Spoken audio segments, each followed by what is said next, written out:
வணக்கம் நேர்களே. ஸ்விக்கி, ஜொமேட்டோலலாம் நீங்க ஆர்டர் பண்ணி ஃபுட்டோ, இல்ல இன்ஸ்டாமார்ட் ஏதாவது முக்கியமான பொருட்கள்லாம் நீங்க வாங்குற மாரி ஆட்களா இருந்தா, ரீசென்ட்டா இந்த ஒரு 10 நாள்ல ஒரு முக்கியமான விஷயத்த கவனிச்சிருப்பீங்க. என்ன அப்டின்னா, டெலிவரி பார்ட்னர்ஸ் கிடைக்காம பெரிய ப்ராப்ளமா மாறியிருக்கும். விச் இஸ் அதோட அவுட்புட் எப்டி இருக்கும்னா, 5 நிமிஷத்துல வர்றது 15 நிமிஷம் ஆகுறத ஃபீல் பண்ணியிருப்பீங்க. 2வது நெறைய ரெஸ்டாரண்ட்ஸ் ஆஃப்லைன் போனது. 1 வாரமா அந்த ரெஸ்டாரண்ட்ஸ் வந்து அந்த லிஸ்டிங்லயே இல்லாம இருக்கும். 3வது சர்ஜ் ஃபீ அதிகமா குடுக்க வேண்டிய ஒரு சிச்சுவேஷன் இருக்கும். அதெல்லாம் தாண்டி அப்படியே கொண்டு வந்து குடுத்தாலும் 1008 ப்ராப்ளம் இருக்கும். நம்ம உடனே Swiggyக்கோ, Zomatoக்கோ ஃபோன் பண்ணி, இந்த ப்ராப்ளம் இருக்கு, அந்த ப்ராப்ளம் இருக்குன்னு சொல்ற மாதிரியான ஒரு சிச்சுவேஷன். இது வந்து ரீசென்ட்டா ஒரு 10 நாள்ல மட்டும் நடந்துட்டு இருக்கு. ஸோ ஏன் இது நடக்குது? என்ன காரணம் இதனால? ஏன்னா ஆனந்த் சார் வந்து Swiggy, Zomato மாதிரியான நிறுவனங்கள் லிஸ்ட் பண்ணும்போதே, இது எங்க போகப்போது? இது இப்படிதான் ஆகப்போகுதுன்னு அவரு முன்னாடியே சொன்னாரு. அது லிஸ்ட் ஆகும்போதே அதுக்கு முன்னாடியே கூட அத சொல்லியிருந்தாரு.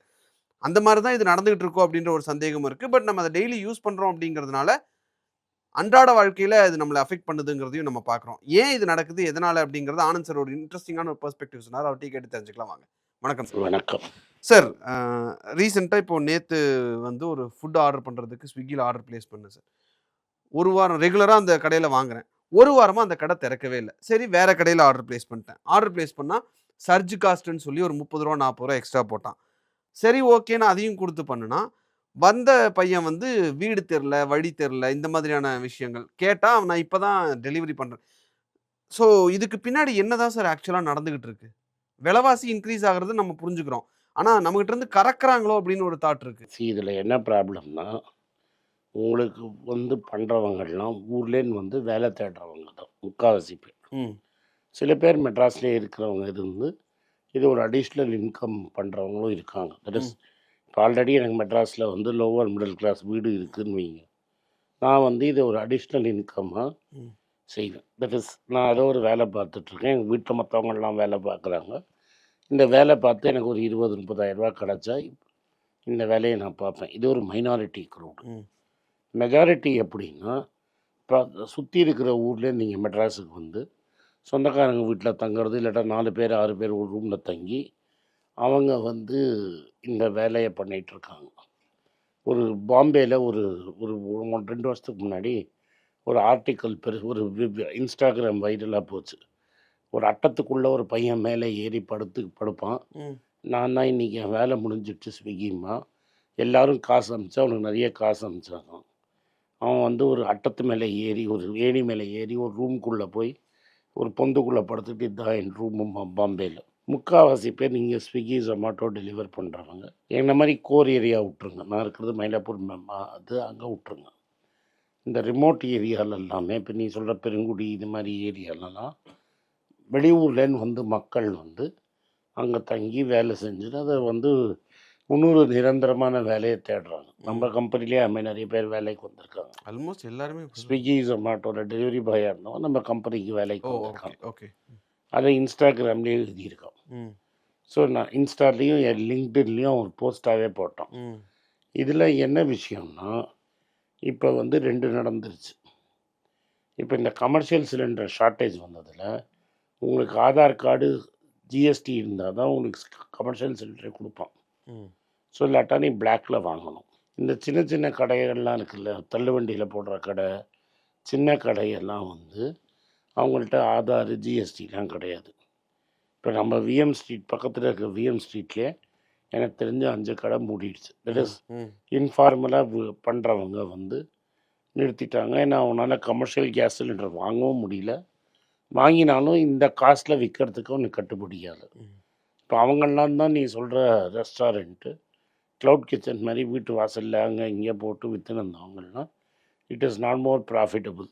ஓகே. அவனுக்கு இதுவும் கிடைக்காது. எது சிலிண்டரும் அவனுக்கு ஜிஎஸ்டி அது இந்த நம்பர்லாம் இல்லைன்னா அவனுக்கு கிடைக்காது. தள்ளுவண்டி கடையெல்லாம் இப்ப கஷ்டம். கஷ்டம். ஏன்னா 20,00,000 மேலே போனால் தான் நீ ஜிஎஸ்டி கட்டணும். ம்.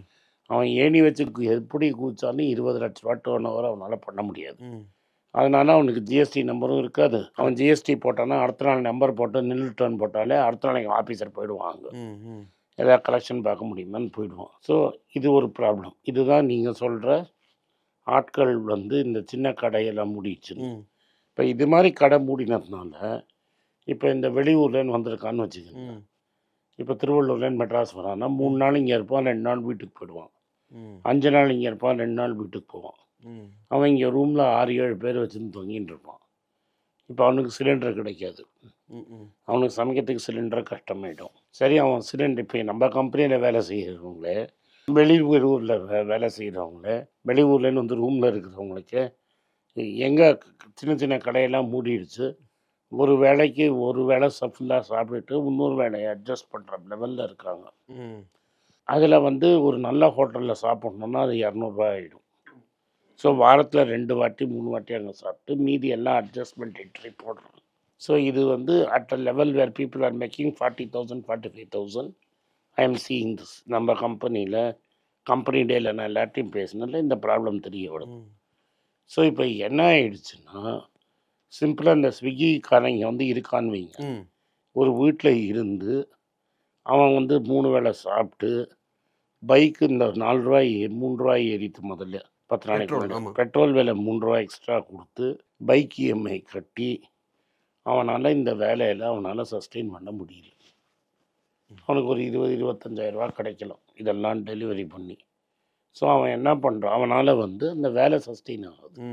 இப்போ நான் திருவள்ளூர்லேருந்து வந்திருக்கேன், இங்கே ரூம் எடுத்து எஸ்பெஷலி இந்த சாப்பாடு கேஸ் இல்லாததுனால அவன்லாம் தான் தள்ளுவண்டியில் தான் சாப்பிடுவான். அவனால் போய் உட்லண்ட்ஸ்லேயோ சரவணபவன்லேயோ சாப்பிட முடியாது. ஸோ அவன் தள்ளுவண்டிக்காரனை நீ மூடிட்ட கடையை, இவன் எங்கே சாப்பிடுவான்? True sir. ஏன்னா இப்போ நேற்று நான் ஆர்டர் பிளேஸ் பண்ணது வந்து இந்த பர்மீஸ் ஃபுட் அத்தோ மொய்ங்கா அந்த மாதிரியான ஃபுட்டு. அது வந்து இந்த பெரிய பெரிய ஹோட்டல்ஸ்லாம் இருக்காது. இந்த மாதிரி சின்ன சின்ன ஹோட்டலில் ரோட் சைடில் இருக்கிற ஹோட்டல்ஸில் அங்கேருந்து தான் ஆக்சுவலாக ஸ்விக்கி ஜொமேட்டோலேயே அனுப்புவாங்க. இந்த ஃபுட்டே வந்து இப்போ க்ளோஸ் பண்ணிட்டாங்கன்னா அப்போ நீங்கள் சொல்கிறது வந்து லிங்க் ஆகுது. ஏன்னா அந்த சின்ன கடையை அவன் க்ளோஸ் பண்ணிட்டான். நீங்கள் பக்கத்து தெருவில் போய் பாரு, 4 கடை மூடிடுச்சு. நீ வந்து நம்மகிட்ட வேலை செய்கிற பசங்களுக்கு அவங்களே சொல்லுவாங்க எங்கே கடை மூடிடுச்சுன்னு. ஸோ இப்போ அவனால் வந்து அவனோட சாப்பாடும் கஷ்டம், அவன் பெட்ரோலும் ஜாஸ்தி கொடுக்கணும்.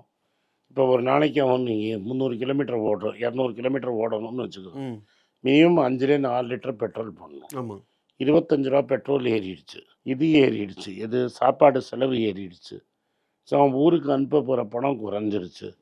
ஸோ அவன் எதுக்கு இங்கே வேலை செய்யணும்? இங்கே வேலை செஞ்சு ஏதாவது ஊருக்கு பணம் அமிச்சாதான்.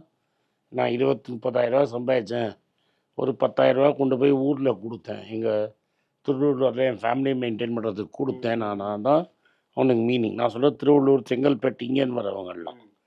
பட் எனக்கு தெரிஞ்சு நிறைய பேர் தஞ்சாவூர்லேருந்தான் வந்திருக்காங்க. நிறைய பேர் நார்த் இந்தியன்ஸ் தான் நான் பார்த்ததை சொல்கிறேன். அவங்களுக்கு இட் இஸ் நார்த் இந்தியனுக்கு என்ன ப்ராப்ளம்னா, இந்த அக்ரலிக் ஃபைபர் வச்சு ஸ்போர்ட்ஸ் வேர் பண்ணுற கம்பெனியை மின்ட்டில் ஒருத்தர இன்டர்வியூ எடுத்திருக்காரு உங்கள் ஊர் திருப்பூரில்.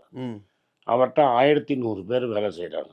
அவர் என்ன சொல்கிறாரு, நான் என் பேங்க் லிமிட்டை 50% ஏற்றி நான் வந்து ஹையர் ப்ரைஸில் சைனாலேருந்து ஃபேப்ரிக்லாம் வர வச்சிட்டேன்.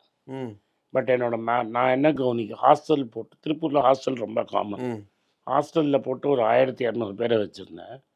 அவங்க வந்து சப்பாத்தி கேட்குறாங்க. முன்னாடி கேஸ் சிலிண்டர் வந்து சப்பாத்தி போட்டு கொடுத்துருந்தாங்க. இப்போ ஒரு எலக்ட்ரிக் ஸ்டவ் போட்டிருக்காங்க. அந்த எலக்ட்ரிக் ஸ்டவ்வில் போட்டால் சப்பாத்தி சரியாக வரலன்னு ஒரு 400 பேர் ஓடி போயிட்டான்.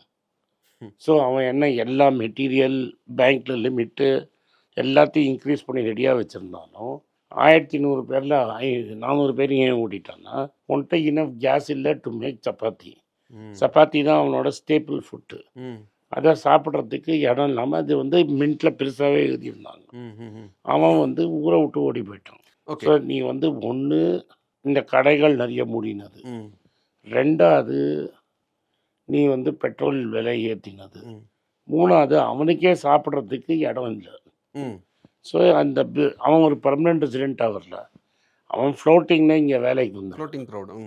அவனுக்கு எதுக்கு இவ்வளோ கட்டப்பட்டு இருக்கணும்னு ஊருக்கு போயிட்டான். 1971லேருந்து இதுதான் first time Russia is supplying arms to Pakistan. So அவனால் அமெரிக்காலையும் வாங்க முடியல, ரஷ்யாலையும் வாங்க முடியல. அவன் என்ன பண்ணுறான், அமெரிக்காவுக்கும் பூனை மாதிரி இருக்கான், பாலுக்கும் காவலன். நீ வந்து அமெரிக்கா சைனா பற்றிலாம் போக வேண்டாம். பக்கத்து ஊரில் இருக்கிற Bangladesh has higher per capita income then you.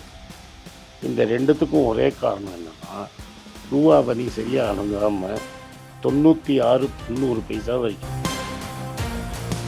October 2021லேருந்து இன்னைக்கு 2026 மே வரைக்கும் நியர்லி 5-year பீரியடில் FIA has made 0 profits in Indian index.